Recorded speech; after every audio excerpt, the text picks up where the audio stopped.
Bismillahirrahmanirrahim. Assalamualaikum warahmatullahi wabarakatuh. Innal hamdalillah nahmaduhu wa nasta'inuhu wa nastaghfiruhu wa natubu ilaihi wa na'udzu billahi min syururi anfusina wa min sayyiati a'malina. May yahdihillahu fala mudilla lahu wa may yudlil fala hadiyalah. Wa asyhadu an la ilaha illallah wahdahu la syarikalah wa asyhadu anna Muhammadan abduhu wa rasuluhu la nabiyya ba'dah. Ya ayyuhalladzina amanu taqullaha haqqa tuqatih wa la tamutunna illa wa antum muslimun. Fa inna asdaqal hadithi kitabullah wa khairal huda huda Muhammadin sallallahu alaihi wasallam wa syarrul umuri muhdatsatuha wa kullu muhdatsatin bid'ah wa kullu bid'atin dhalalah wa kullu dhalalatin finnar. Ikhwani fillah wa akhwati fid din azani wallahu iyyakum.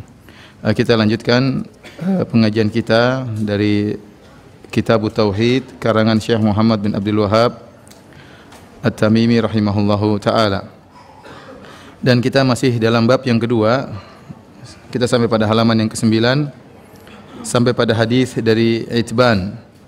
Al-Imam Al-Bukhari dan Imam Muslim meriwayatkan hadis dari Itban di mana Rasulullah SAW bersabda, "Fa innallaha harrama 'alan nari man qala la ilaha illallah yabtaghi bidzalika wajhallah." Artinya sungguhnya Allah mengharamkan kepada neraka untuk dimasuki oleh orang yang mengucapkan la ilaha illallah karena mencari wajah Allah Subhanahu wa taala. Hadis ini jelas ya tentang keutamaan la ilaha illallah, bahwasanya jika seorang mengucapkan la ilaha illallah dengan tauhid yang murni, tidak tercampur dengan kesyirikan sama sekali, maka dia akan masuk surga tanpa diadab di neraka sama sekali. Tetapi kalau ternyata la ilaha illallahnya kurang kuat, ya, kemurniannya tidak kuat, maka bisa jadi dia terjerumus dulu di neraka jahanam, baru ujung-ujungnya dia akan masuk dalam surga. Maka ini semua kembali kepada kekuatan tauhidnya. Oleh karenanya di akhir hadis kata Rasulullah SAW, "Man qala la ilaha illallah," barang siapa yang mengucapkan la ilaha illallah yabtaghi bidzalika wajh Allah, ikhlas karena mencari wajah Allah Subhanahu wa taala. Ini dalil bahwasanya la ilaha illallah punya syarat.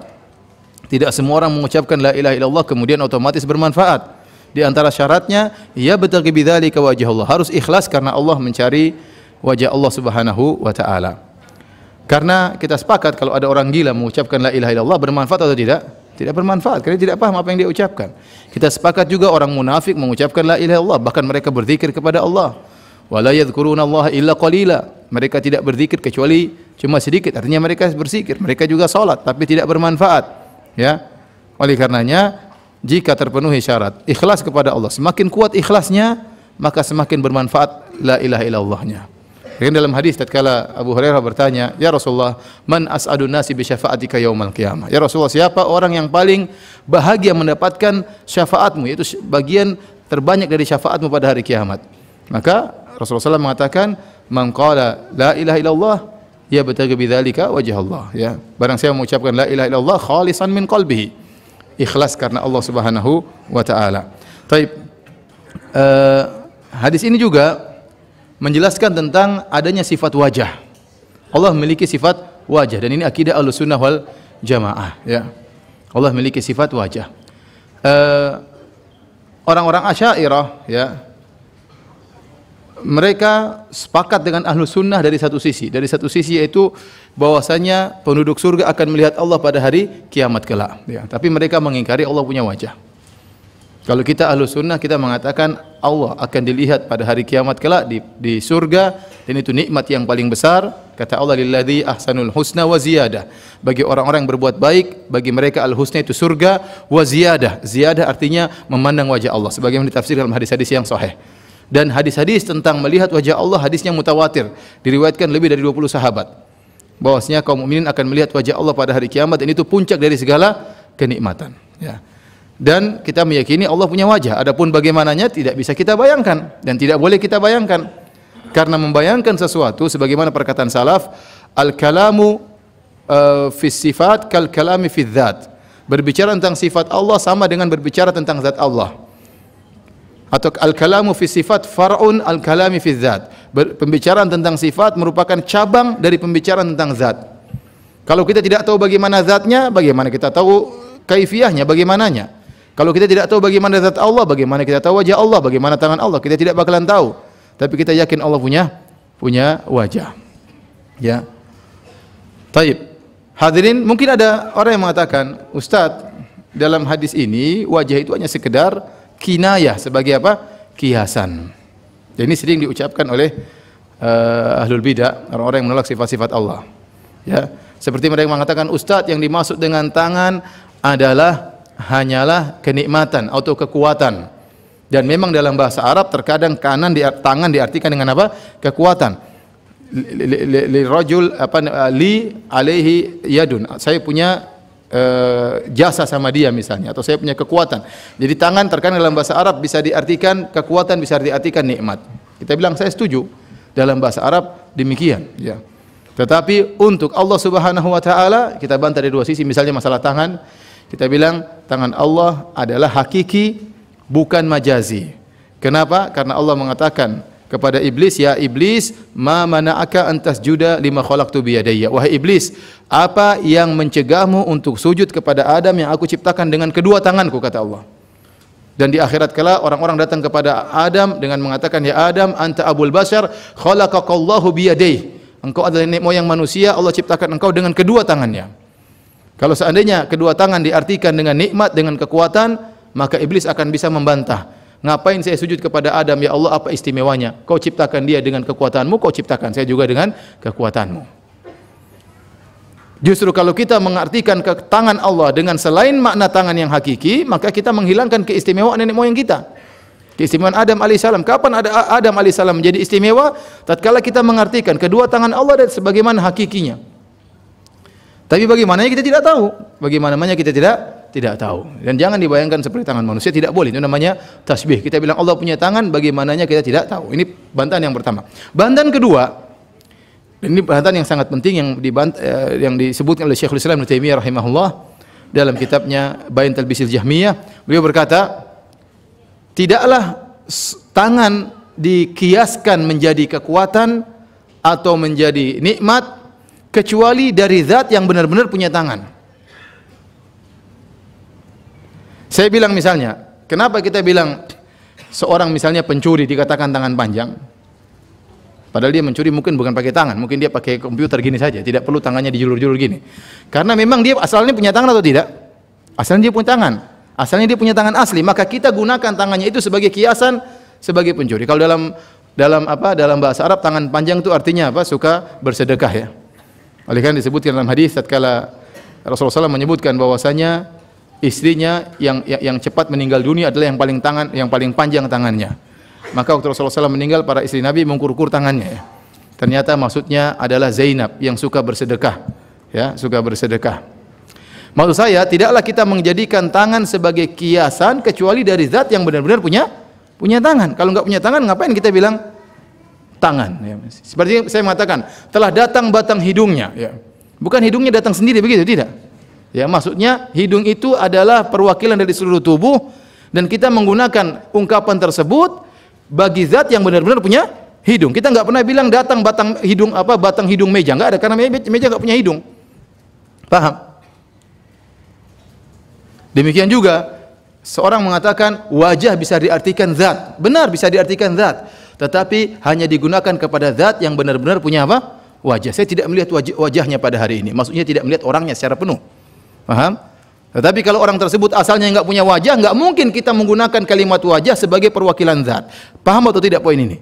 Ini poin paling penting, ya. Taruhlah kita sepakat bahwasanya wajah itu adalah maksudnya zat, tangan artinya kekuatan, namun kita tidak gunakan lafal-lafal tersebut kecuali kepada zat yang benar-benar punya wajah dan punya apa? Punya tangan. Baik. Kita lanjutkan hadis berikutnya. Hadis berikutnya dari Abu Sa'id Al-Khudri radhiyallahu anhu bahwasanya Rasulullah SAW bersabda, qala Musa, Nabi Musa berkata, ya Rabbi, ya Rabbku, alimni syai'an adhkuruka wa adu'uka bihi. Ajarkanlah kepadaku suatu untuk aku berzikir dan berdoa kepadamu. Qala, Allah berkata, qul ya Musa la ilaha illallah. Wahai Musa, ucapkanlah la ilaha illallah. Qala ya Rabbi, Musa berkata, kullu ibadika yaquluna hadza. Semua hambamu mengucapkan la ilaha illallah. Nabi Musa ingin zikir yang spesial. Ya, dia seorang nabi yang mulia, dia ingin zikir yang spesial. Allah sebutkan tidak ada yang lebih spesial daripada la ilaha illallah. Nabi Musa berkata semua orang mengucapkan la ilaha illallah. Tidak ada yang lebih spesial. Makanya tidak ada zikir khusus bagi Nabi Musa alaihissalam. Yang paling top la ilaha illallah. Maka kemudian Allah berkata, "Ya Musa, law anna as-samawati sab'a wa amirahunna ghairi."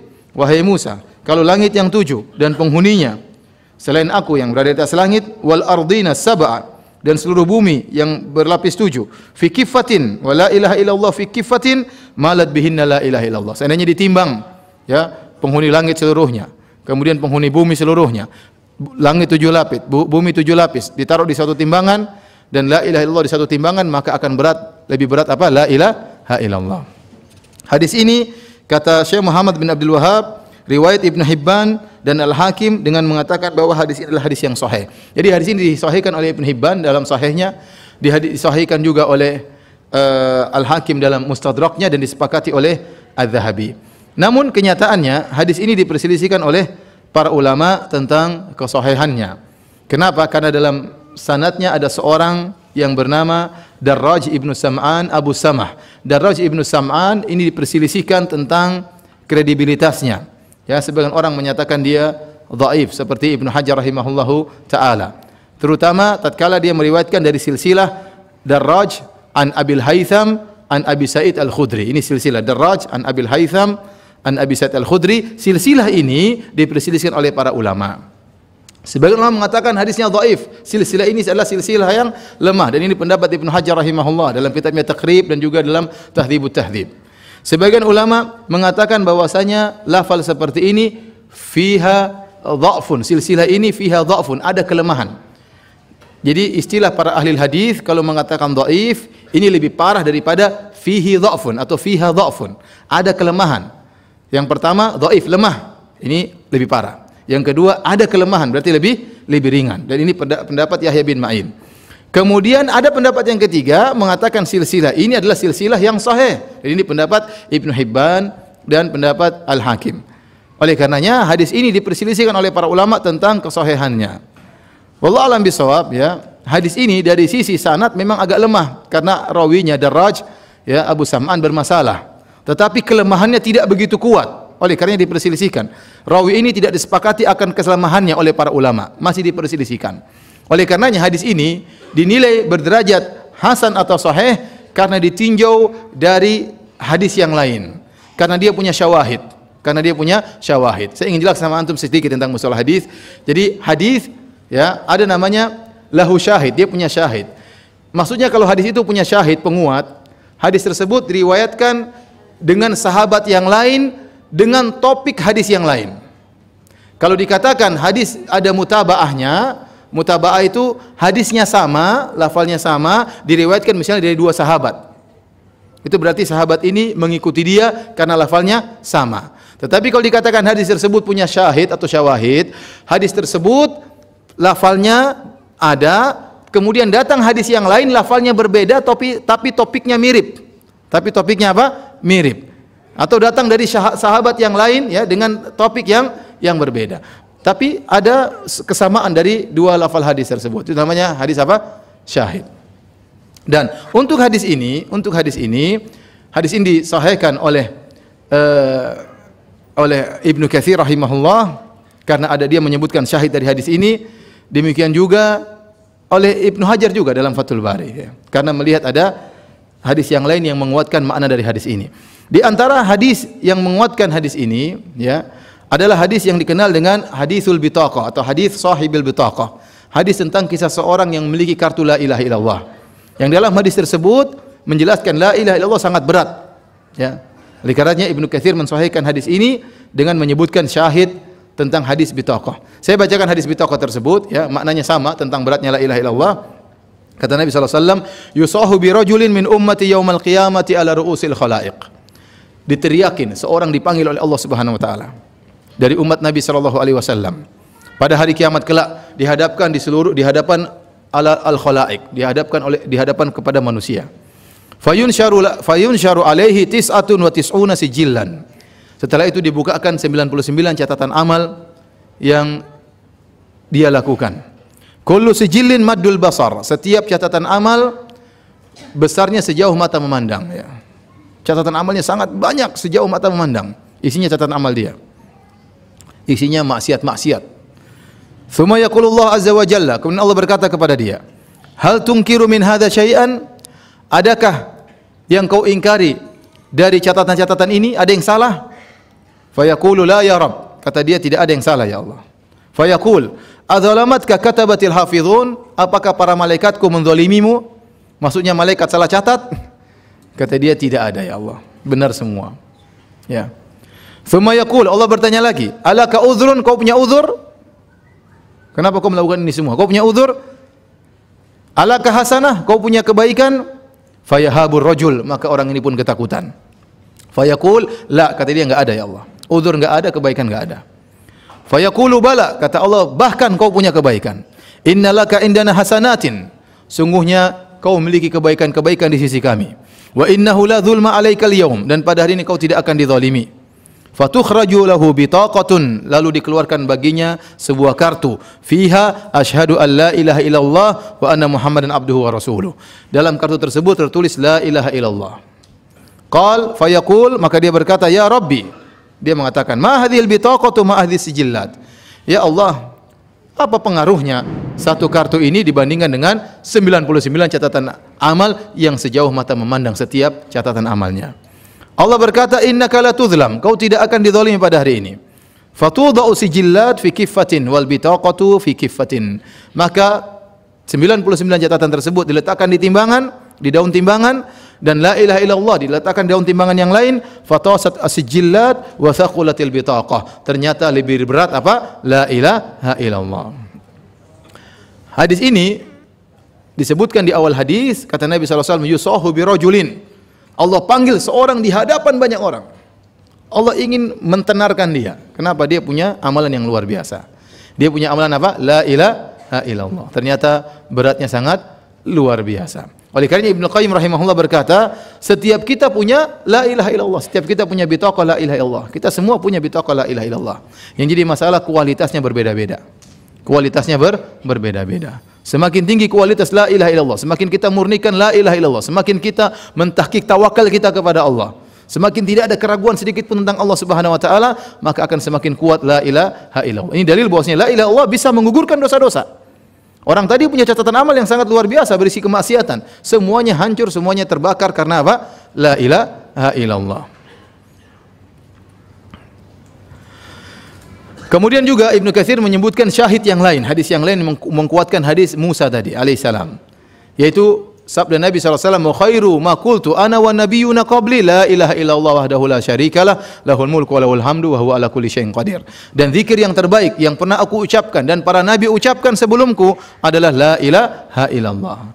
Jadi la ilaha illallah adalah zikir yang terbaik dan sangat berat ditimbang pada hari kiamat kelak. Kita kembali pada hadis tentang Nabi Musa ini, ya. Ini dalil bahwasanya tidak ada zikir yang lebih afdal daripada la ilaha illallah. Ini juga dalil bahwasanya, ya,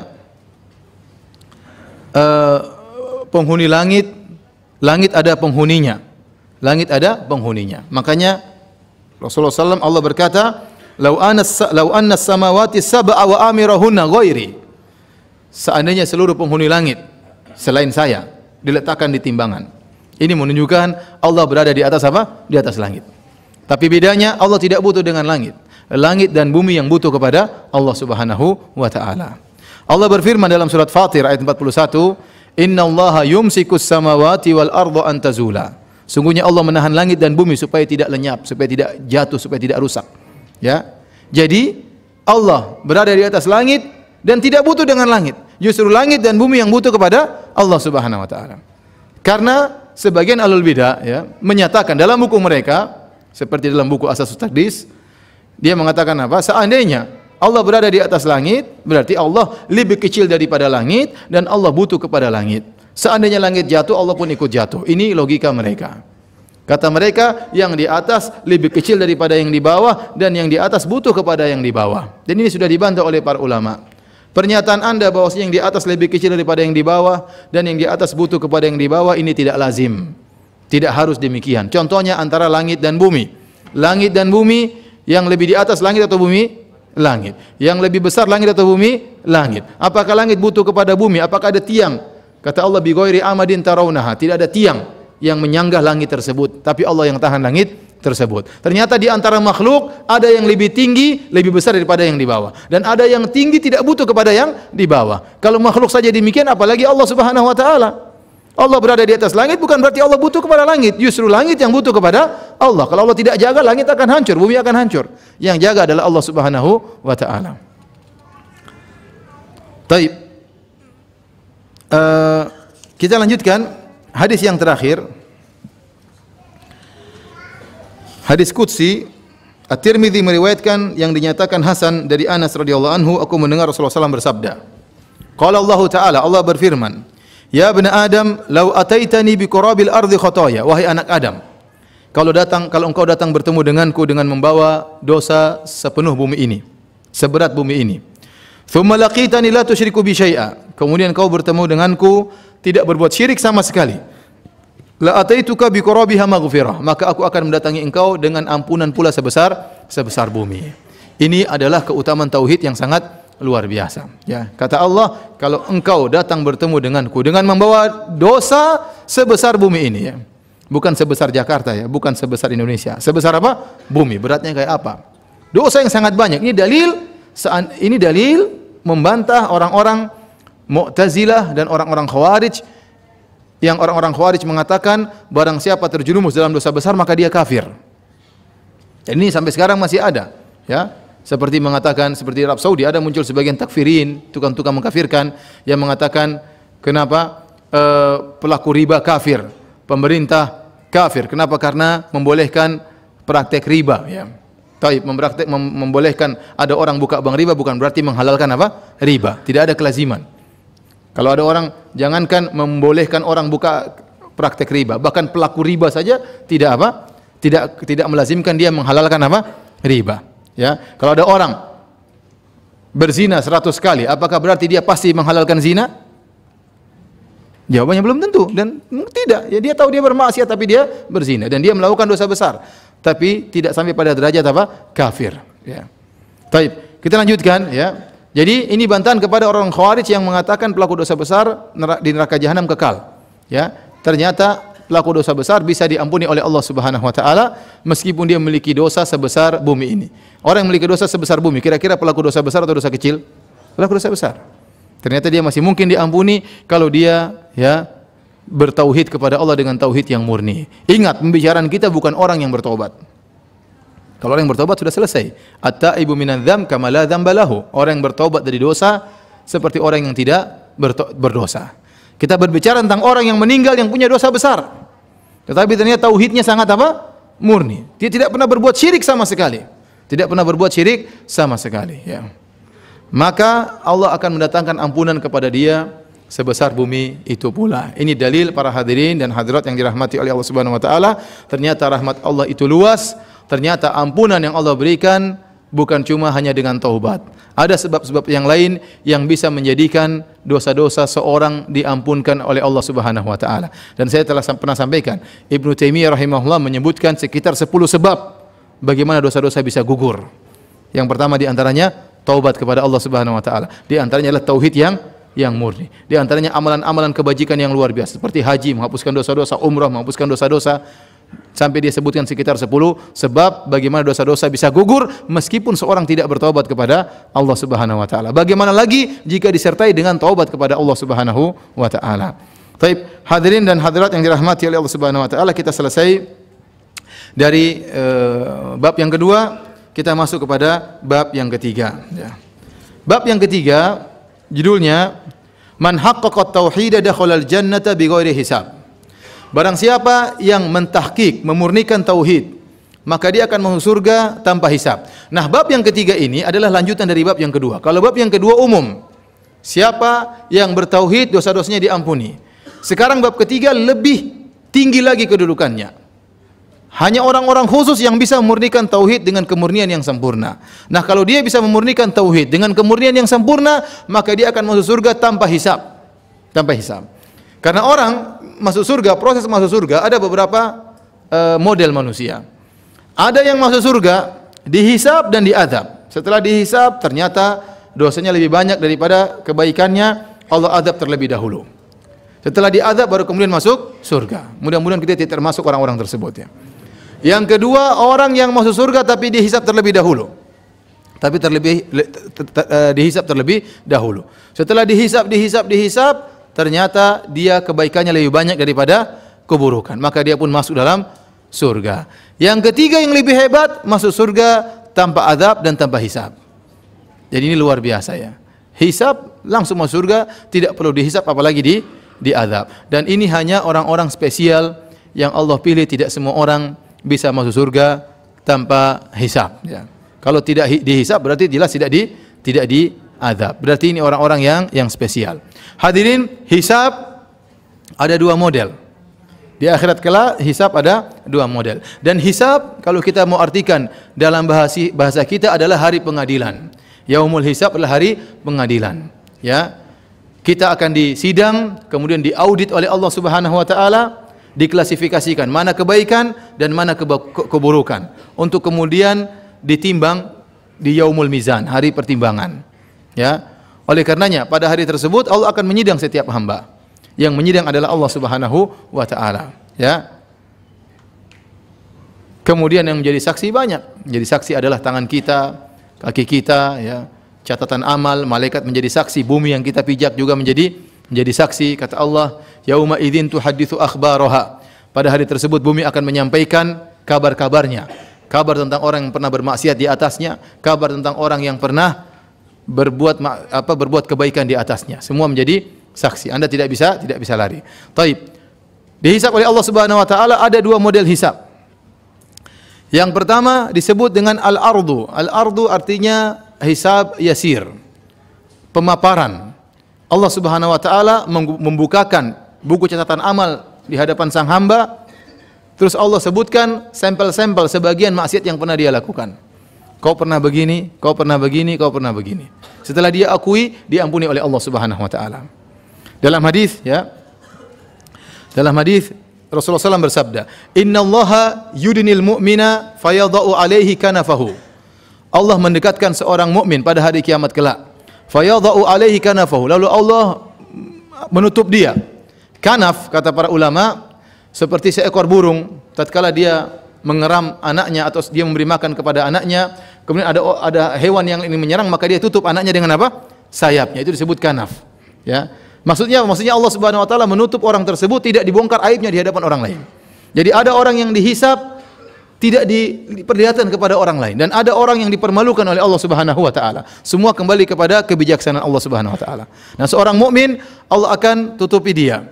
Kemudian setelah itu fayaqul wa yasturuhu, Allah menutup dia sehingga tidak ada yang melihat persidangan tersebut. Kemudian Allah berkata, "Ata'rifu dzamba kadza?" Apakah kau ingat dosa ini? "Ata'rifu dzamba kadza?" Apakah kau ingat dosa ini? Fayaqul, maka sang hamba berkata, "Na'am."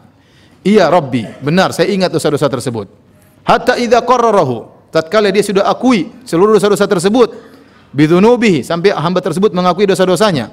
Wa ra'a fi nafsihi annahu halak, dan dia rasa dia sudah binasa. Qala, Allah berkata, "Satartuha 'alaika fid dunya." Aku telah menutup aibmu di dunia, wa ana aghfiruha laka al-yaum, dan pada hari ini aku akan ampuni engkau. Ya.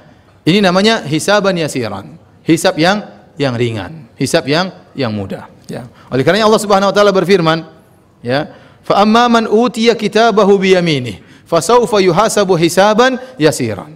Adapun orang yang diberikan catatan amal dengan tangan kanannya, dia terima dengan tangan kanan, maka dia akan dihisab dengan hisaban yasiran, dengan hisab yang mudah. Wa yanqalibu ila ahlihi masrura. Kemudian dia pulang. Jadi orang dapat catatan amal itu seperti dapat terima raport. Inilah raport dia selama dia beramal seumur hidup, raportnya ini. Maka waktu dia mendapat catatan amal dengan tangan kanan, dia senang. Wa yanqalibu ila ahlihi masrura. Dia pulang ketemu dengan keluarganya dengan gembira. Ya. Dia bertemu dengan keluarganya dengan gembira. Dalam ayat yang lain kata Allah Subhanahu wa taala, "Wa amma man utiya kitabahu bi yaminih fayaqulu ha umqra'u kitabiyah." Adapun orang yang diberi catatan amal, diterima dengan tangan kanan, dia berkata kepada yang lainnya, "Ha umqra'u kitabiyah." Dia bangga, "Baca catatan amal saya. Ayo lihat catatan amal saya." Ya, dia bangga. Dia bahagia kenapa catatan amalnya ternyata dia lulus. Ternyata ya nilainya bagus, bertanda dia akan masuk surga. Nah, orang seperti ini terkadang dihisab oleh Allah tapi dengan hisaban yasiran, dengan hisab yang ringan. Adapun Kalau dihisab dengan hisaban asiran, ini yang menyakitkan. Ya. Hisab model kedua disebut dengan hisaban asiran, yaitu hisab yang parah, hisab yang berat. Ya. Kata Al-Hafidz Ibnu Hajar rahimahullah, yang dimaksud dengan hisaban asiran, dengan hisab yang berat, yaitu disidang oleh Allah. Kata Nabi SAW, man nukishal hisab uzib. Barang siapa disidang oleh Allah, dia akan tersiksa, dia akan terazab. Ya, kata Ibnu Hajar, wal muradu bil munaqashah, yang dimaksud dengan disidang oleh Allah Subhanahu wa taala, al istiqsa'u fil muhasabah. Benar-benar Allah mengaudit dia dengan detail. Wal mutalabah bil jalil wal hakir, dan Allah tampakkan seluruh amalan dia, baik yang besar maupun yang kecil, wa tarkil musamahah, dan Allah tidak maafkan dia. Allah tidak maafkan dia. Kalau yang pertama tadi hisaban yasiran, Allah hanya sebutkan sampel-sampel, kau pernah begini, sampai dia sudah takut, dia sudah malu, ya. Allah bongkar aibnya, tapi Allah tidak perlihatkan di depan banyak orang. Setelah itu Allah mengatakan, saya sudah tutup aibmu di dunia, sekarang saya ampuni engkau. Tapi kalau sudah hisaban asiran, hisab yang berat, munaqashah, diaudit oleh Allah dengan audit yang detail, maka dia akan binasa. Kata ulama, dia binasa dari dua sisi. Dia akan tersiksa dari dua sisi. Tersiksaan yang pertama, dia tersiksa tatkala diaudit. Karena dibongkar seluruhnya, kau pernah begini. Yang besar maupun yang kecil tidak dibiarkan oleh Allah Subhanahu wa taala. Yang kedua, ujung-ujungnya dia akan diadab oleh Allah Subhanahu wa taala. Ya. Dan orang-orang inilah yang diadab oleh Allah, mereka lah yang menerima catatan amal dengan tangan kiri mereka. Kata Allah, wa amma man utiya kitabahu bishimalih fayaqulu ya laitani lam uta kitabiyah. Adapun orang-orang yang diberikan catatan amal diterima dengan tangan kiri, dia berkata, ya, seandainya saya tidak diberikan catatan amal. Ini hanya bikin malu saja. Ya, dalam ayat yang lain, ya, wa amma man utiya kitabahu wara'a dhahri. Adapun orang yang diberi catatan amal diterima dari arah belakangnya. Jadi ada dua ayat. Satu ayat dikatakan dia menerima catatan amal dari depan, ayat yang lain dikatakan dia menerima catatan amal dari belakang. Sehingga para ulama menjamak, apa maksudnya? Ada yang mengatakan tangannya terima dari belakang seperti ini, menunjukkan dia dipermalukan. Ada yang mengatakan tangannya tembus ke dadanya kemudian menerima catatan amal dari belakang. Ya, waktu dia melihat catatan amalnya, ternyata isinya merah semua. Raportnya merah semua. Ya. Makanya Allah mengatakan, wa wudhi'al kitab fataral mujrimina musyfiqina mimma fih. Tatkala catatan amal dibuka, engkau akan melihat orang-orang pelaku maksiat ketakutan. Wa yaquluna ya wailatana ma li hadzal kitab. Mereka berkata, celaka kita. Kitab apa seperti ini? La yughadiru shaghiratan wala kabiratan illa ahsaha. Tidak ada satu perbuatan pun yang besar maupun yang kecil kecuali ditampakkan. Wa wajadu ma amilu hadira, dan mereka dapati apa yang telah mereka kerjakan semuanya terungkapkan. Tidak ada yang terluputkan. Allah mengatakan, wa may ya'mal mithqala dzarratin khairan yarah. Barang siapa yang melakukan kebajikan meskipun sekecil dzarrah, meskipun sekecil apapun, meskipun hanya senyum kepada saudara, pasti ada hasilnya. Pasti ada balasannya. Dia akan lihat catatannya. Wa amman wa may ya'mal mithqala dzarratin syarran yarah. Dan barang siapa yang melakukan keburukan sebesar dzarrah, sekecil apapun, dia pasti akan melihat hasilnya. Oleh karenanya Allah mengaudit dengan sangat detail. Dan kalau seorang sudah terjerumus dalam hisaban asiran, maka dia akan tersiksa. Tersiksa waktu diaudit, dan ujung-ujungnya dia akan masuk neraka jahanam. Ini sangat menyedihkan. Makanya dia mengatakan, wa yaqulu ya laitani lam uta kitabiyah. Seandainya saya tidak diberikan catatan amal. Walam adri ma hisabiyah. Ya. Dia mengatakan percuma, seandainya saya tidak tahu saya bakalan dihisab. Beda dengan orang yang beriman, dia tahu dia akan dihisab, maka kemudian dia bersiap-siap. Allah mengatakan dalam ayat yang lain, wa amma man utiya kitabahu bishimalih, ya, wa amma man utiya kitabahu wara'a dhahrihi fa huwa yad'u thubura wa yasla sa'ira innahu dhanna an la yahur, ya, innahu kana fi ahlihi masrura innahu dhanna an la yahur. Kata Allah Subhanahu wa taala, adapun orang yang diberikan catatan dengan tangan kirinya, maka dia pun berteriak-teriak, celaka aku, celaka aku. Kemudian dia masukkan dalam neraka jahanam. Innahu kana fi ahlihi masrura. Dia dahulu di keluarganya waktu di dunia gembira saja kerjanya. Innahu dhanna alla yahur. Dia menyangka dia tidak akan dikembalikan kepada Allah Subhanahu wa taala. Ya, ini sifat-sifat orang yang tidak pernah menghisap dirinya, akhirnya dihisap dengan berat pada hari kiamat. Dia lupa ada hari kiamat. Di dunia senang-senang saja. Di dunia senang-senang saja. Tidak pernah pikir bahwasanya dia akan dikembalikan, akan disidang oleh Allah Subhanahu wa taala. Akibatnya tiba-tiba dia meninggal kemudian disidang oleh Allah Subhanahu wa taala. Oleh karenanya kita hanya minta kepada Allah, semoga kita, Allahumma hasibna hisaban yasiran. Semoga Allah menghisab kita dengan hisab yang mudah. Kalau bisa, kita bisa masuk surga tanpa hisab sama sekali. Tapi itu berat ya. Antum pede bisa masuk susah, berat. Tapi rahmat Allah luas ya. Rahmat Allah luas ya. Taib. Jadi bab yang ketiga ini adalah bab yang spesial tentang ahli tauhid, tapi ahli tauhid yang khusus, tidak semua. Ahli tauhid ada yang masuk surga tapi dihisab dulu. Tapi ini masuk surga tanpa hisab. Ini luar biasa. Nah, siapakah mereka ini? Inilah yang ingin dijelaskan oleh Syekh Muhammad bin Abdul Wahhab dalam babnya ini. Dia menyebutkan beberapa dalil yang berkaitan tentang masalah ini, tentang orang-orang yang memurnikan tauhid. Yang pertama dia sebutkan tentang Nabi Ibrahim alaihissalam. Kita lihat dalam halaman 12, kata Syekh Muhammad bin Abdul Wahhab rahimahullah, Allah berfirman, "Inna Ibrahima kana ummatan qanitan lillahi hanifa wa lam yakun minal musyrikin." Ini sudah kita jelaskan pada pertemuan lalu. Sungguhnya Ibrahim adalah umat. Umat artinya adalah qudwah, imam. Dikatakan umat karena banyak kebaikan-kebaikan yang tersebar pada banyak orang terkumpulkan pada Nabi Ibrahim alaihissalam. Qanitan lillah, senantiasa bertakwa kepada Allah Subhanahu wa taala. Hanifan, jauh daripada kesyirikan dan condong kepada tauhid. Walam yakun minal musyrikin, tidak pernah berbuat syirik sama sekali. Selanjutnya Allah berfirman, syakiran li an'umih, dan dia senantiasa bersyukur atas nikmat-nikmat yang Allah berikan kepada dia.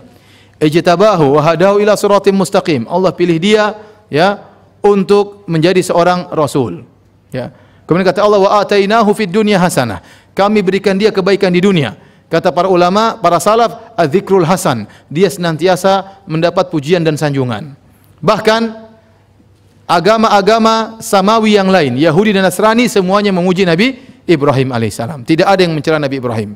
Bahkan mereka ngaku-ngaku sebagai pengikut Nabi Ibrahim. Dan Allah mengatakan, ma kana Ibrahimu yahudiyan wala nasraniyan, walakin kana hanifan muslima. Ibrahim bukan Yahudi, Ibrahim bukan Nasrani, tetapi adalah seorang muslim yang hanif. Ya. Taib. Di antara ciri Ibrahim alaihissalam, ya, jauh dari kesyirikan. Kemudian senantiasa bersyukur atas segala nikmat yang Allah berikan kepada dia. Ya. Jadi Syekh Muhammad bin Wahhab ingin memberikan contoh. Nih, contoh orang yang masuk surga tanpa hisab. Contohnya siapa? Nabi Ibrahim. Nah, kalau mau ikut Nabi Ibrahim, susahnya minta ampun. Kalau mau surga tanpa hisab, ikut siapa? Nabi Ibrahim. Contoh Nabi Ibrahim, Allah katakan syakiron li an'umi, senantiasa bersyukur dengan nikmat-nikmat yang Allah berikan kepadanya. An'umi, kalau antum mengerti bahasa Arab, adalah jamak taksir, tetapi dia jam'ul qillah. Ada wazan, 4 wazan yang menunjukkan jam'ul qillah. Jam'ul qillah bukan jam'ul kasrah. Jam'ul qillah adalah lafal yang didatangkan untuk menunjukkan jumlah banyak. Hanya saja jumlah banyak tersebut dari 3 sampai 10, antara 3 sampai 10. 3 sampai 10. Maka itu dikatakan jam'ul qillah, ya. Dikatakan jam'ul qillah. Jadi an umih, kata Asy-Syaukani rahimahullah dalam kitabnya Fathul Qadir, ini dalil bahwasanya Ibrahim alaihissalam bersyukur atas nikmat-nikmat yang sedikit. Kalau dia bersyukur atas nikmat-nikmat yang sedikit, apalagi dengan nikmat-nikmat yang banyak, yang besar, dia lebih bersyukur lagi. Ya. Oleh karena dia bersyukur secara detail, dia bersyukur dengan segala nikmat yang Allah berikan kepada dia. Berbeda dengan kita terkadang atau sebagian kita, saya tidak ingin mengumumkan, sebagian kita hanya bersyukur kepada Allah tatkala diberikan kenikmatan yang besar. Sering kita diberikan kenikmatan kecil, kita lupa seakan-akan itu sudah tugas Allah kasih kita kenikmatan. Sehingga kita lupa untuk bersyukur kepada Allah. Padahal dalam hadis Rasulullah SAW mengatakan, Inna Allah la yarda anil abdi idza akala al-aklah fayahmadahu alaiha wa idza syariba syarbah fayahmadahu alaiha. Sungguhnya Allah ridha dengan seorang hamba jika dia makan satu suap makan, dia memuji Allah Subhanahu wa taala. Kalau dia minum, dia muji Allah Subhanahu wa taala. Dia tahu ini nikmat dari Allah, dia syukuri. Saya katakan kita alhamdulillah bersyukur, tapi tidak semua nikmat kita syukuri. Ibrahim bersyukur dengan segala nikmat Allah Subhanahu wa taala. Oleh karenanya kalau antum melihat tentang Ibrahim luar biasa ya. Apa namanya? Luar biasa hebatnya ya. Ya, saya sudah sampaikan kemarin kan sifat dia Al-Halim ya. Ibrahim punya sifat inna Ibrahim la halimun ya. Ya, sudah ya. Belum. Ini Ibrahim la halimun awwahum mudib. Ibrahim di antara sifatnya halim. Halim itu apa? Halim itu dzu khuluqin hasan, memiliki akhlak yang baik, sa'ati sadar, dadanya lapang, adamul ghadab, dan tidak suka marah. Ya. Dalam bahasa Indonesia disebut penyantun, tapi kurang pas menurut saya. Ya. Halim itu artinya apa? Dia berkesempatan untuk marah tapi dia tidak marah. Dia sabar. Dia sabar ya. Oleh karenanya, waktu dia dibakar oleh kaumnya, dia tidak berdoa ya Allah hancurkan mereka. Kita mungkin diusir-usir ya Allah hancurkan dia ya Allah, ya. Baru dakwah diusir ya Allah patahkan tulangnya ya Allah. Begitu dia mati kualat sama saya. Padahal Ibrahim tidak. Ibrahim diusir bapaknya, diusir kaumnya, ya, dimusuhi, diusir, dia pergi berdakwah tempat lain. Dari negeri Babil pergi ke Syam. Di Syam diusir lagi, pergi lagi. Halim. Kapan Allah sebutkan dia halim? Ya. Tatkala malaikat datang ingin mengadab kaum Nabi Lut. Kemudian Nabi Ibrahim ketakutan. Ternyata yang dia berikan. Jadi waktu malaikat datang, ya, kata Allah, hal ataka haditsu dhaif Ibrahim al-mukramin. Tatkala malaikat datang kepada Ibrahim dalam bentuk manusia, Nabi Ibrahim mengira ini manusia. Maka mereka mengatakan salam, keselamatan. Salam bagi engkau Ibrahim. Kata Ibrahim, salamun qaumun munkarun. Keselamatan terhadap kaum yang saya tidak kenal. Ibrahim tidak kenal siapa tamu-tamunya, datang bertamu di rumahnya, tapi luar biasa akhlaknya mulia. Dia menjamu tamu. Faraga ila ahlihi faja'a bijilin samin. Dia segera pergi ke rumahnya, kemudian dia potong sapi besar untuk menjamu tamu. Sapi yang gemuk, ya, bukan ceplok telur, bukan ya. Dia pergi, kemudian sapi gemuk dalam riwayat hanith, yaitu dia panggang, kemudian dia berikan kepada tamunya. Akhlaknya luar biasa. Ini padahal orang tidak pernah dia kenal. Ini orang padahal tidak pernah kenal. Ini kita orang kenal saja kita kasih telur, apalagi yang tidak kita kenal. Kita kasih bon setelah itu. Taib.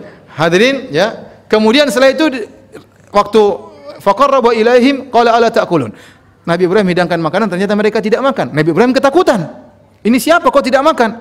Akhirnya malaikat menjelaskan, kami ini diutus oleh Allah untuk menghancurkan kaum apa? Kaum Nabi Lut. Kemudian malaikat juga mengabarkan bahwasanya engkau akan punya anak. Namanya Ishak, wa min wara'i Ishaq wa Yaqub. Dan Ishak akan punya anak lagi, namanya apa? Yaqub.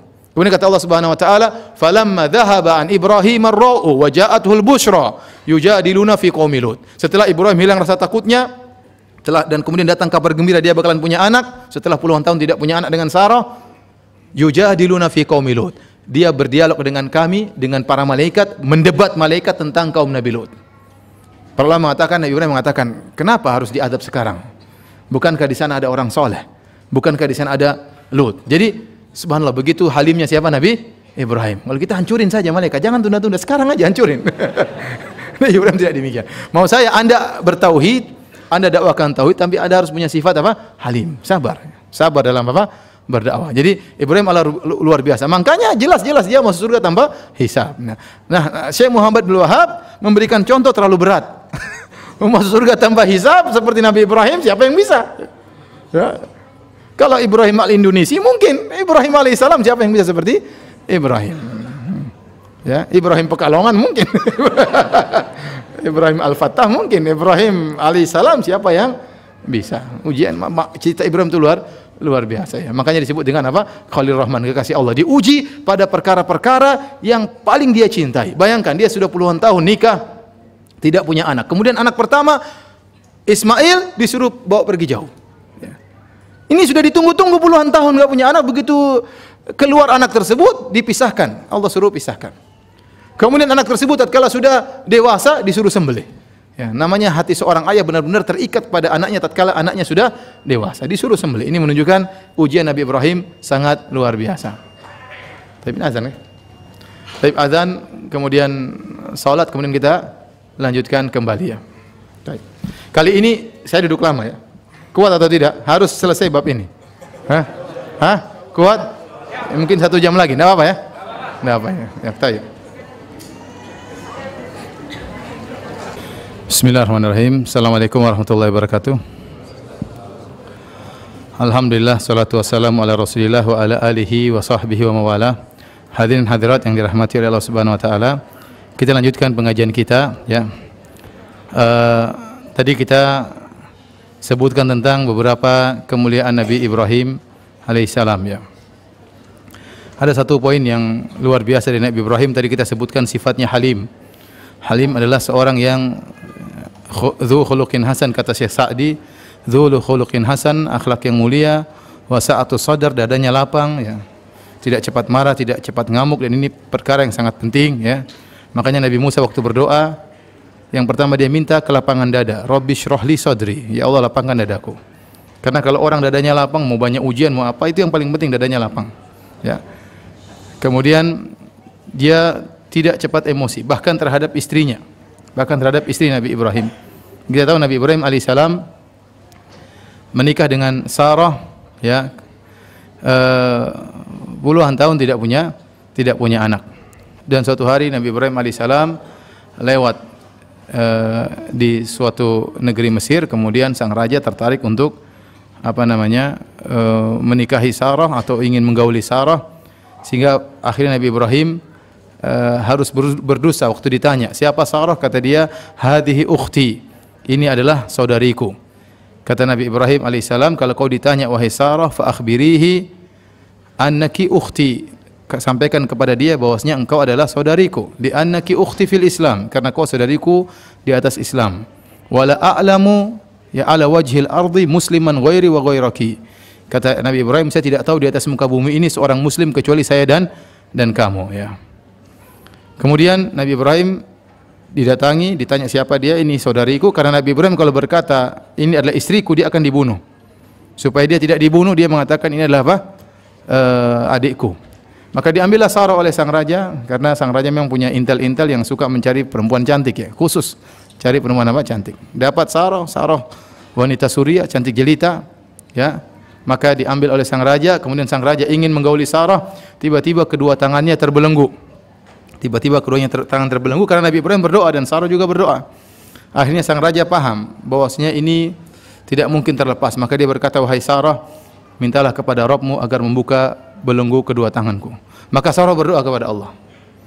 Kemudian terlepaslah belenggu kedua tangannya. Subhanallah, Sarah wanita solehah atau bukan? Solehah. Berdoa langsung dikabulkan. Ente belum tentu. Bukan ente, saya juga, ya. Kemudian terlepas. Maka namun sang raja tidak kuasa melihat Sarah yang begitu cantik jelita. Ini bukan sembarangan. Ini wanita mana? Suria, ya. Bukan Pekalongan. Pekalongan lagi. Jangan sentimen dengan Pekalongan, ya. Baik. Dia tidak kuasa melihat Sarah, maka dia pun menerjang kedua kali, ternyata terbelenggu kedua tangannya lebih parah daripada sebelumnya.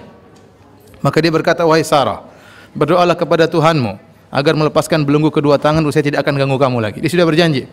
Sarah berdoa, dikabulkan. Langsung saat itu terbuka kedua tangannya. Dia tidak kuasa melihat cantiknya Sarah. Ya, ibarat orang sudah lapar, sangat lapar, di depannya ada makanan enak, kenapa dibiarkan? Maka dia berusaha ketiga kali, siapa tahu ketiga kali berhasil. Maka dia ingin menerjang Sarah, terbelenggu lebih keras lagi daripada dua sebelumnya. Maka dia mengatakan, Sarah, berdoalah kepada Tuhanmu agar melepaskan belenggu kedua tanganmu. Saya tobat, tidak akan lagi. Akhirnya Sarah berdoa, terlepaslah belenggu kedua tangan sang raja. Kemudian sang raja berkata kepada anak buahnya, kalian tidak mendatangkan kepadaku seorang wanita, tapi kalian datangkan kepadaku syaitan, tidak bisa diapa-apain. Ya. Akhirnya raja menghormati Sarah, fa akhdamaha Hajar. Maka dia pun beri hadiah kepada Sarah seorang wanita namanya siapa? Hajar, ya. Hajar dari Mesir. Ya. Makanya Rasulullah SAW suruh waktu kalau orang mau ngasih Mesir, Rasulullah SAW suruh berbuat baik kepada penghuni Mesir karena ada kekerabatan. Karena nenek moyang Nabi SAW Hajar dari mana? Dari Mesir. Akhirnya Hajar pun tinggal bersama Ibrahim di Palestina bersama Sarah. Lama-lama Sarah kasihan sama suaminya Ibrahim. Sudah lama enggak punya anak. Maka Sarah mengatakan kepada Ibrahim, wah Ibrahim, nikahilah pembantuku. Subhanallah, Sarah yang mencarikan istri kedua. Ini sunnah yang terlupakan. Sunnahnya siapa? Sunnahnya Sarah. Kata ibu-ibu, lupakan aja, enggak apa-apa. Taib. Akhirnya menikahlah Nabi SAW dengan Nabi Ibrahim dengan siapa? Dengan Hajar. Qadarullah, Hajar punya anak. Awalnya terjadi kehidupan biasa dan Sarah tidak cemburu. Kapan mulai timbul kecemburuan Sarah? Tatkala Hajar memiliki sesuatu yang dia tidak miliki. Baik, itu Hajar punya anak. Ini jadi masalah. Cemburulah siapa? Sarah. Padahal dia wanita yang solehah. Tidak ada yang ragu tentang kesolehan Sarah. Bayangkan semua orang kafir, dia sendiri yang beriman kepada Ibrahim. Rela menemani suaminya yang sendiri yang dimusuhi oleh orang satu dunia. Sarah, ya, luar biasa. Solehnya luar biasa. Tapi kalau sudah masalah cemburu, terkadang otak wanita tertutup. Ya, bukan terkadang, sering seperti itu. Maka kemudian akhirnya dia cemburu kepada Hajar, disebut dalam sebagian riwayat, dia berjanji akan motong 3 bagian dari tubuh Hajar. Akhirnya Hajar pun pergi, ya. Dan dalam Sahih Bukhari disebutkan dari hadis Ibnu Abbas, yang pertama kali wanita menggunakan mintok adalah Hajar, Ummu Ismail. Ya, untuk apa? Liutu'affiya atharaha ala Sarah. Kenapa dia pakai mintok? Mintok itu kain yang diikatkan di pinggang, dijulurkan di belakang, menunjukkan seorang sedang giat bekerja, supaya langkah kakinya tertutupi dengan deretan kain tersebut. Ya, supaya jejak kakinya tidak diikuti oleh apa? Oleh Sarah.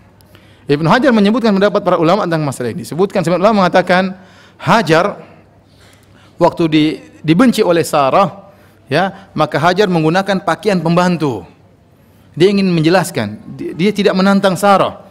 Dia seakan-akan mengatakan, Sarah, saya bukan sainganmu, saya ini bekas pembantumu, untuk meredam apa? Meredam kemarahan apa? Sarah. Dan harusnya demikian. Kalau istri kedua harusnya banyak ngalah sama istri pertama. Jangan baru dimarahin, ceraikan saja papa. Sekarang kamu papa saya, bukan papa dia. Ceraikan saja. Ini tidak boleh seperti ini. Harusnya sabar Pak, yang namanya perempuan. Namanya perempuan, kalau ada nikah yang dua, yang tersakiti yang mana? Yang kedua apa yang pertama? Yang pertama yang tersakiti. Ya. Yang pertama yang tersakiti. Ini fikih poligami, ya. Jadi belajar sebelum berbuat. Taib. Kita lanjutkan, ya. Yang menakjubkan saya di sini, bagaimana sabarnya Ibrahim, disebutkan oleh dalam buku-buku syurahul hadis, ya. Syarah hadis disebutkan bagaimana Ibrahim halim, dia bersabar, dia tidak marah-marah sama siapa? Sarah. Dan ini orang kalau poligami harus begitu. Ada sebagian orang poligami tidak punya mental poligami. Istrinya ngamuk-ngamuk, dia juga ngamuk-ngamuk sama istrinya. Lah, kasihan istri ente ngamuk tuh wajar, dia perempuan. Dia merasa tersakiti, dia merasa bagiannya ada yang diambil. Ya ente harusnya sabar. Kalau ente mau poligami harus punya mental apa? Poligami. Nah kalau istrinya marah-marah, ente juga marah-marah, ya enggak pantas jadi poligami. Kemudian istrinya dicerai, anak-anak terbengkalai, kasihan. Dan ini sering terjadi. Ya, ini sangat sering terjadi, ya. Dan ini mengingatkan kita kepada Nabi Muhammad sallallahu alaihi wasallam. Tatkala Rasulullah SAW sedang di rumahnya bersama Aisyah radhiyallahu anha, di rumah Aisyah ada tamu-tamunya, di antara tamu-tamunya adalah Anas bin Malik radhiyallahu anhu. Tiba-tiba ada kiriman makanan dari istri Nabi yang lain. Dan ini sepertinya melanggar peraturan, ya. Karena ini di rumah ini harusnya jangan ikut campur. Datang makanan dari istri yang lain. Aisyah tahu, Aisyah cemburu. Pembantu tersebut bawa makanan, dipukul tangannya oleh Aisyah. Jatuhlah piring tersebut, pecah. Rasulullah SAW tidak marah sama sekali, padahal di hadapan murid-muridnya, ya. Biasanya orang kalau marahin istri di rumah dia sabar, tapi di depan orang dia marah, ya. Tapi Rasulullah SAW di hadapan muridnya, gurunya digituin sama istrinya, Rasulullah SAW tidak marah. Rasulullah SAW turun dengan tawadhu'nya mengambil piring, mengambil makanan. Kemudian kata Rasulullah SAW, "Gharat ummukum." Ibu kalian, jangan kalian suudzon sama Aisyah. Aisyah itu ibunda kalian. Nabi mengatakan, "Gharat ummukum." Ibunda kalian apa? Cemburu. Rasulullah SAW kasih udzur kepada Aisyah. Ibnu Hajar mengambil faedah dari hadis ini, wanita terkadang kalau sudah cemburu tertutup akalnya. Saya bilang bukan terkadang, apa sering. Yang menakjubkan, Nabi Muhammad SAW tidak marah-marah. Ibrahim juga apa? Halim, tidak marah. Ibrahim tidak marah. Makanya kalau anda misalnya, bagaimana Nabi Muhammad marah sama Aisyah? Bagaimana Ibrahim marah sama Sarah? Sarah itu berbuat seperti itu karena saking cintanya kepada Ibrahim. Bagaimana anda memarah istri anda? Dia marah itu karena cinta kepada anda salahkan dia. Dia marah karena cinta kepada anda. Jadi kalau istri anda misalnya buka HP anda, ternyata ada SMS dari seorang perempuan, kemudian dia marah, dia banting, marah atau tidak? Marah atau tidak? Marah katanya. Tergantung HP-nya, mahal atau murah, ya. Kalau murah nggak usah marah, belikan lagi yang murah yang lain. Jadi subhanallah, Ibrahim halim, luar biasa, sabar, ya, luar biasa, ya. Ini diantara sifat Nabi Ibrahim alaihissalam, ya. Taib. Ikhwani fillah, akhwati fiddin, azani Allah yakum. Tatkala Syekh Muhammad bin Abdul Wahhab menyebutkan contoh orang yang mau surga tanpa hisab adalah Ibrahim alaihissalam, bukan maksudnya kita harus sama seperti Ibrahim secara plek seperti itu. Tapi ada sifat spesial Ibrahim, yaitu hanifan lam yakum minal musyrikin. Itu yang harus seorang miliki. senantiasa cenderung kepada tauhid dan jauh dari kesyirikan, ya, dan menjauhkan diri sejauh-jauhnya dari kesyirikan. Oleh karenanya beliau menyebutkan ayat berikutnya. Dalil yang kedua, walladzina hum bi rabbihim la yusyrikun. Dalam surat Al-Mu'minun ayat 59. Dan orang-orang yang tidak mempersekutukan dengan Tuhan mereka sesuatu apapun. Ayat ini kalau kita bacakan seluruhnya dari surat Al-Mu'minun ayat 57 sampai 60, Allah berfirman, innal ladzina hum min khasyati rabbihim musyfiqun. Sungguhnya orang-orang yang mereka takut terhadap azab Allah Subhanahu wa taala. Walladzina hum bi ayati rabbihim yu'minun, dan orang-orang yang mereka beriman terhadap ayat-ayat Rabb-nya. Walladzina hum bi rabbihim la yusyrikun, dan orang-orang yang mereka tidak berbuat syirik kepada Rabb-nya sama sekali. Walladzina yu'tuna ma ataw wa qulubuhum wajilatun annahum ila rabbihim raji'un, dan orang-orang yang mereka melakukan atau memberikan apa yang mereka berikan sementara hati mereka merasa takut, ya, bahwasanya mereka akan dikembalikan kepada Rabb mereka. Ciri mereka di antaranya tatkala beramal soleh mereka takut, ya. Mereka takut jangan sampai tidak diterima, sehingga mereka terus beramal soleh. Makanya di akhir ayat kata Allah, ulaika yusari'una fil khairat, yaitu orang-orang yang berlomba-lomba dalam kebaikan, wa hum laha sabiqun, dan mereka adalah orang-orang yang bersegera dalam melakukan kebaikan. Jadi di antara ciri-ciri orang yang masuk surga, Allah sebutkan dalam surat Al-Mu'minun banyak ciri-cirinya. Di antara ciri-cirinya, walladzina hum bi rabbihim la yusyrikun, yaitu orang-orang yang tidak pernah berbuat syirik kepada Rabb-nya. Inilah sifat yang paling utama yang harus kita miliki agar kita bisa masuk surga tanpa hisab, ya. Tapi hadirin hadirat subhanahu wa taala, masih tinggal satu dalil, tapi hadisnya sangat panjang, saya tunda lagi pada pertemuan berikutnya. Karena tadi saya cerita tentang istri, saya ingat istri saya harus pulang, ya. Baik. Insyaallah kita lanjutkan. Kalau tidak salah tadi saya sudah bicara sampai out, insyaallah awal Maret, ya. Awal Maret kalau salah tanggal 6 Maret, karena minggu-minggu ini sibuk, ada Syekh Abdul Razak datang dan mungkin harus kita temani, ya. Jadi insyaallah tanggal 6 Maret kita lanjutkan. Demikian saja. Selanjutnya ada beberapa hadiah yang disiapkan oleh panitia. Jazakumullah khairan, dan bagi yang bisa menjawab pertanyaan akan diberi hadiah tersebut. Baik. Yang pertama pertanyaannya, berapa istri Nabi Ibrahim? Oh. Terlalu banyak yang tahu, hadiahnya nggak cukup, nggak jadi. Nabi Ibrahim alaihissalam menurut versi Islam yang datang dalam riwayat yang sahih, istrinya 2, Sarah dan apa? Hajar. Tapi kalau di versi orang-orang di kitab Taurat atau Perjanjian Lama atau kitab Taurat, Injil itu ada 2, Perjanjian Lama, Perjanjian apa? Baru. Perjanjian Lama itu Taurat, menurut keyakinan orang apa? Nasrani. Perjanjian Baru maksudnya Injil yang 4 tersebut, ya. Dalam Perjanjian Lama disebutkan Ibrahim istrinya berapa? Istrinya 3. Makanya aneh, orang-orang Nasrani mereka membenci syariat poligami, mereka menjadikan ini celah, kata mereka ini kezaliman dan macam-macam, padahal nabi-nabi mereka juga berpoligami. Bukankah mereka juga mengakui Nabi Ibrahim? Mereka akui juga Nabi Ibrahim apa? Berpoligami. Nabi Daud, Nabi Sulaiman, apalagi istrinya apa? Istrinya banyak, ya. Kenapa mereka harus marah dengannya? Mereka mencari celah, ya. Padahal syariat ini adalah syariat para nabi, termasuk dalam syariat apa? Islam. Syariat poligami adalah syariat yang indah, ya. Indah atau tidak? Indah. Namun tidak semua orang bisa mengerjakannya. Tidak semua orang bisa mengerjakannya, ya. Syaratnya ketat, ya. Kalau seorang mampu silakan kerjakan, kalau tidak mampu maka jangan coba-coba, ya. Taib. Pertanyaan berikutnya, coba siapa yang bisa sebutkan 3 sifat Ibrahim alaihissalam? Silakan. Jauh dari kesyirikan. Yang kedua? Yang kedua selalu bersyukur meskipun nikmat yang kecil. Yang ketiga? Sabar. Tidak ngomel-ngomel sama istri. Mantap. Silakan, maju. Masya Allah. Ini ada buku bagus, ya. Ada bukunya Ustadz Yazid, Syarah Aqidah Ahlussunnah. Ada bukunya Ibnul Qayyim, Ad-Da' wa Ad-Dawa. Yang itu. Taib. Pertanyaan berikutnya. Tadi kita sebutkan tentang sifat Nabi Ibrahim Al-Halim, ya. Siapa yang bisa terangkan? Ya, silakan. Berdiri.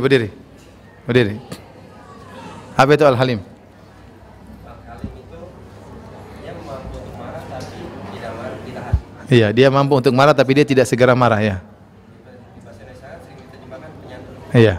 Taib. Contohnya Nabi Ibrahim gimana? Bagaimana Ibrahim Al-Halim? menghadapi Saroh tadi ya. Terus yang lain? HP tidak pecah, dibiarin aja. Silakan. Yang mana? Oh, Ustaz Yazid? Ya, masih ada. Oke. Ya. Pertanyaan berikutnya, tadi kita sebutkan hadis tentang Nabi Musa alaihissalam minta zikir la ilaha illallah. Sebutkan 3 faedah dari hadis tersebut. Nabi Musa mengatakan, ya Allah, ajarkanlah aku kalimat yang aku akan berzikir denganmu dan aku akan berdoa denganmu. Kata Allah, ucapkan la ilaha illallah. Kata Nabi Musa, ya Allah, semua umatmu mengucapkan ini. Maka Allah menjelaskan tentang keutamaan la ilaha illallah. Siapa yang menyebutkan 3 faedah dari hadis ini? Banyak faedah. Silakan berdiri. Yang pertama, la ilaha illallah adalah zikir yang terbaik. Yang kedua, Kenapa? Lihat aja kenapa. Silakan. Yang kedua, itu saya tidak sebutkan, itu dalam buku. Yang saya sebutkan, iya, ya Allah punya sifat-sifat ya. Ya, terus yang ketiga, sifat apa di situ? Bukan. Allah di atas langit. Yang berikutnya, yang ketiga, nggak tahu. Nggak apa. Sini. Nah, silakan. Buku yang kecil katanya. Teman-teman protes katanya. Jadi karena kurang lengkap di buku-buku yang silakan. Yang besar nanti jawaban. Nggak apa kan? Nggak apa. Gitu. Antum harusnya sayang sama teman, biarin ambil yang besar. Baik. Pertanyaan berikutnya. Siapa bisa menyebutkan 2 faedah yang lain dari hadis tadi yang sama? Silakan berdiri.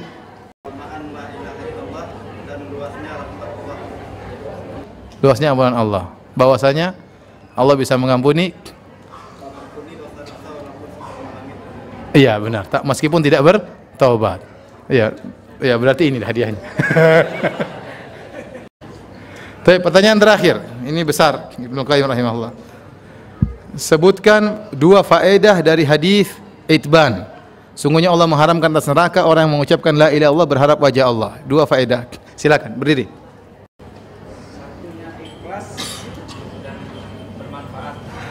Yang satunya ikhlas bermanfaat, yang kedua atau ikhlas sendiri bermanfaat sendiri. Yang kedua, Allah punya wajah. Yang pertama ikhlas kurang apa? Kalau ikhlas kenapa? Ikhlas itu kenapa di situ? Bahwasanya la ilaha illallah itu hanya bermanfaat kalau terpenuhi syaratnya. Di antara syaratnya harus ikhlas karena Allah Subhanahu wa taala. Nah, apa? Silakan. Ya. Demikianlah para hadirin dan hadirat yang rahmati Allah Subhanahu wa taala kajian kita. Insyaallah kita lanjutkan lagi tanggal 6 Maret kalau tidak ada halangan ya. Subhanakallah bihamdik asyhadu an la ilaha illa anta astaghfiruka wa atubu ilaik. Assalamualaikum warahmatullahi wabarakatuh.